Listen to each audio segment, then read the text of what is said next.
En ce temps-là, laissant les foules, Jésus vint à la maison. Ses disciples s'approchèrent et lui dirent: « Explique-nous clairement la parole des livrets dans le champ. » Il leur répondit: « Celui qui sème le bon grain, c'est le Fils de l'homme. Le champ, c'est le monde.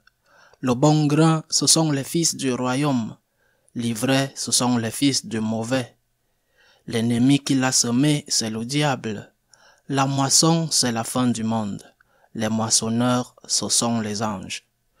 De même que l'on enlève l'ivraie pour la jeter au feu, ainsi en sera-t-il à la fin du monde.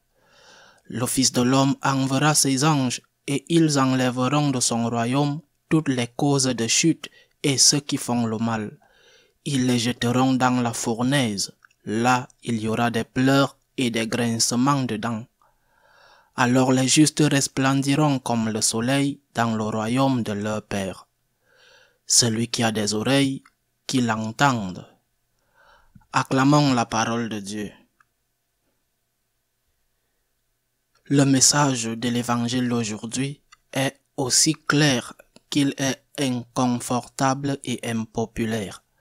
Il est clair, il y a un jugement.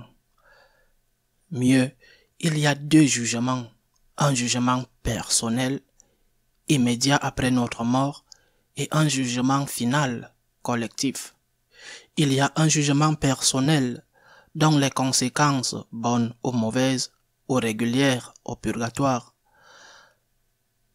Ces conséquences seront subies ou appréciées par l'âme. Et il y a un jugement final dont les conséquences seront subies à la fois par le corps et l'âme, le corps ressuscité et l'âme qui le subissent déjà. Ceci est impopulaire. Nous avons passé trop d'années avec une théologie, une prédication, une catéchèse boniste, méliorative, vomitive, injuste, inhumaine, absurde, irrationnelle. Personne ne peut accepter ça. C'est comme si on ajoutait du sucre à la confiture et du sirop et du lait concentré par-dessus. Personne ne la mangerait parce que peu importe à quel point vous aimez les sucreries, c'est vomitif. Eh bien, on fait ça depuis des décennies et c'est inacceptable. Si tu dis dans une catéchèse ou dans une homélie, écoute, il y a le jugement, l'enfer existe, le ciel aussi, il y a vie éternelle, l'enfer existe, le purgatoire et le ciel aussi, et il y a un jugement. Mais bon, tu es d'une église préconciliaire, parce que dans l'église, soi-disant, selon eux, dans l'église post-conciliaire, tout le monde se sauve. Waouh! Cette église dite post-conciliaire vient de détruire une partie très importante de l'évangile, des lettres et bien sûr de la tradition. De la parole de Dieu, par exemple, ce texte que je viens de lire, pas seulement celui-ci, mais aussi cette parabole où Jésus dit « Va maudit de mon Père parce que j'avais faim et que tu ne m'as pas donné à manger. » Tout le monde se sauve, tout le monde.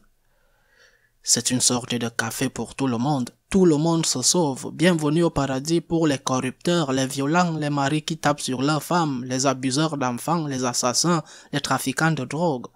Bienvenue au paradis pour tous ceux d'entre vous qui se sont enrichis en exploitant votre peuple pendant que celui-ci mourait de faim ou devant émigrer ou devait se prostituer pour pouvoir manger. Bienvenue au paradis parce que tout le monde se sauve.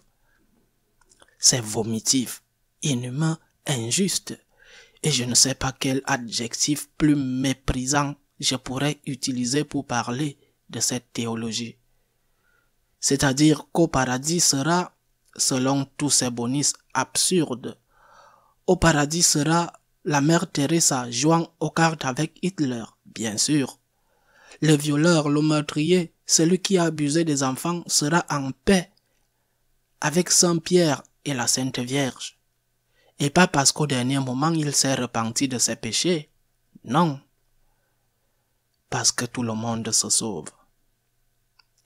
Telle est la théologie morale et l'eschatologie de cette église prétendument post-conciliaire. Prenons un exemple. Une école normale avec un directeur boniste, un type de prêtre postmoderne et un enseignant normal. Et l'enseignant, au début du cours, dit aux étudiants: bien, nous allons avoir ce calendrier d'examen et bien sûr, celui qui échoue ne pourra pas passer l'année suivante parce que c'est une matière importante.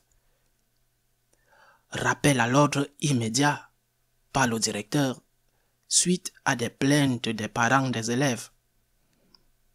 Mais comment pouvez-vous, dit le directeur à l'enseignant embarrassé, comment pouvez-vous dire qu'il y a des examens?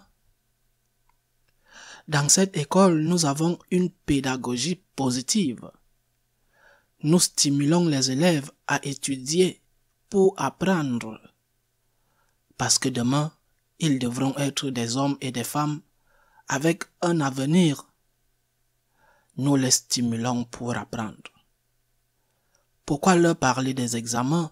Pourquoi leur parlez-vous de l'échec aux examens? Ceci est une pédagogie négative. Vous utilisez la peur. Ces enfants rentrent chez eux effrayés. J'ai reçu beaucoup d'appels.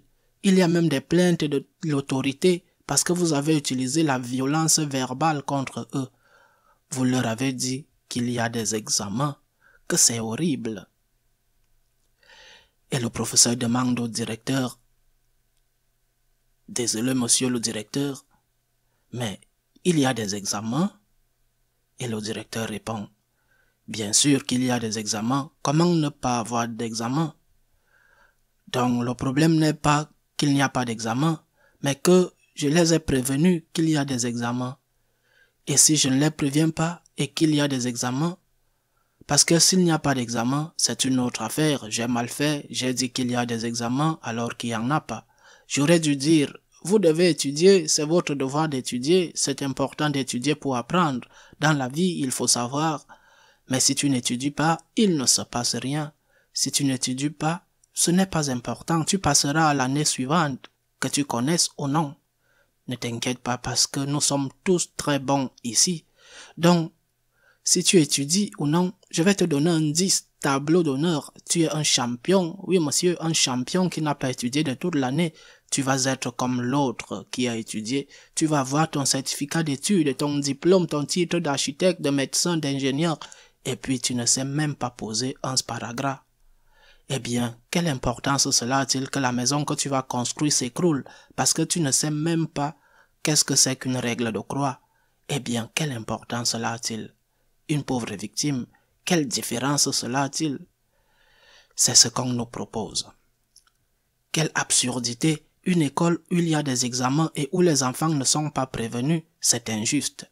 Si seulement ces parents avaient des raisons de protester lorsque les examens arrivent, que leurs enfants ont échoué et qu'ils sont rentrés à la maison en disant qu'ils ne pourraient pas passer pour la classe suivante, ils iraient protester en demandant pourquoi on n'a pas averti aux enfants dès le premier jour qu'il y avait des examens. Eh bien non, parce que nous avons ici une pédagogie positive. Eh bien c'est exactement la même chose qui se passe dans de nombreux endroits de l'église. On ne peut pas dire à un enfant qu'il y a un paradis et un enfer. On ne peut pas dire qu'il y a un jugement. On ne peut pas dire à un enfant ou à un adulte que si tu meurs en état de péché mortel, tu iras en enfer parce que tu as choisi de mourir en rupture avec Dieu. Tu ne peux pas le dire. C'est mettre la peur dans les gens. Au contraire, ne pas dire la vérité est mal, absurde, injuste et inhumain. Nous enseignons à aimer Dieu. Nous enseignons que Dieu a le droit d'être aimé. Nous enseignons la gratitude, que notre première motivation pour aimer le Seigneur est de le contempler crucifié, que notre première motivation est de le remercier pour l'amour infini qu'il a pour nous. Mais nous ne sommes ni bêtes, ni injustes, ni absurdes, et nous disons la vérité. Écoutez, dans le message de Jésus, il est très clair qu'il y a vie éternelle et qu'il y a jugement. Tu dois faire les choses par amour et reconnaissance. Même s'il n'y avait pas de paradis et d'enfer, tu devrais faire les choses de cette façon. Mais il y a le paradis et il y a l'enfer. Tu ne fais pas les choses par gratitude parce que tu es ingrat. Eh bien, c'est pire pour toi, je suis désolé. C'est bien d'être reconnaissant. Peut-être que tu n'as pas eu la chance de bien être. Peut-être que ce n'est pas de ta faute, les parents que tu as eus. Ou peut-être tu n'as pas profité de l'héritage de tes parents. Tu es ingrat. Tu n'es pas capable de faire des choses par amour. Eh bien, je suis désolé pour toi, mais tu dois le savoir. Il y a le paradis, il y a l'enfer et il y a le jugement. Et si tu ne fais pas les choses par amour, fais-les par peur. Ce qui n'est pas la meilleure chose à faire. Tu ne devrais pas faire les choses par peur, mais il y a un examen. L'élève doit étudier pour apprendre, bien sûr que oui. Cet élève merveilleux qui rentre à la maison, fait ses devoirs tous les jours et ne passe pas des heures à la récréation à bavarder avec ses amis. Cet élève charmant, extraordinaire, qui obtient les meilleures notes dans tous ses cours, en plus d'être un excellent sportif, un bon fils, un bon petit-fils, un bon frère, un bon ami. Écoute, cela existe, hein? Je ne doute pas que certains d'entre eux existent. Il est idéal, charmant, qu'il ne semble même pas avoir le péché originel. Je ne dis pas que certains de ceux-là n'existent pas. Mais ce que la plupart des enfants veulent, c'est jouer et passer leur temps à regarder la télévision. Et leurs parents doivent leur dire tous les jours, « As-tu fait tes devoirs ?» Et leurs parents doivent leur dire, « Tu dois manger les légumes et pas seulement les chips et de la viande. » C'est la chose normale à faire.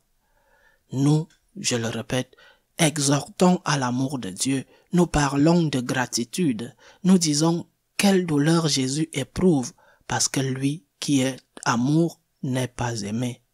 Ensuite, nous disons aussi qu'il y a vie éternelle, il y a jugement, il y a un examen final.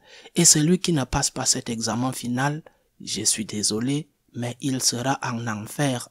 Il sera loin de Dieu et être loin de Dieu, c'est en enfer. Ceci n'est pas populaire, bien sûr. Ce qui est populaire, c'est que le prêtre te dise « Fais ce que tu veux, il n'a rien à craindre. » Si tu veux venir à la communion et que tu es divorcé et remarié sans nullité, alors viens. Tu vis avec qui que ce soit, alors viens à la communion, il ne se passe rien. C'est la même chose parce que Dieu est bon, et c'est vrai que Dieu est bon, c'est vrai, mais il n'est pas bête. Il est vrai que Dieu est bon, mais Dieu est juste. Il est vrai que Dieu est miséricordieux, heureusement pour nous, mais ce Dieu miséricordieux est miséricordieux envers celui qui demande la miséricorde, envers celui qui demande pardon et reconnaît qu'il a péché et qui essaye de toutes ses forces, soutenu par la grâce de Dieu, de ne plus pécher. La parole de Dieu est ce qu'elle est et le bon sens aussi. Et ce que beaucoup enseignent est contraire au bon sens et à la parole de Dieu. Qu'il en soit ainsi.